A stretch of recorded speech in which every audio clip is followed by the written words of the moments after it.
Bluetooth working. It's Mr. 12 volt. It's actually printed as LA power on the instructions, so that was the former name. So the power is taken from the permanent power, which is yellow and red, and the middle one, which is brown.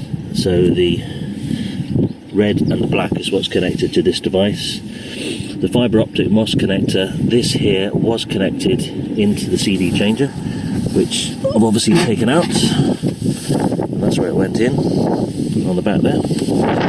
Get rid of that, put that up there. And that's really it. You don't need to take all this out. I see people doing it, but there's a much easier way. You can actually just undo the two screws either side and just pull the thing out. Saves having to take this out if you want to save a little bit of time. So now that that's put in, I'll tidy it up properly. The solution gives me this. So now when I get in the car, if I press, let's see. Right, so I need to press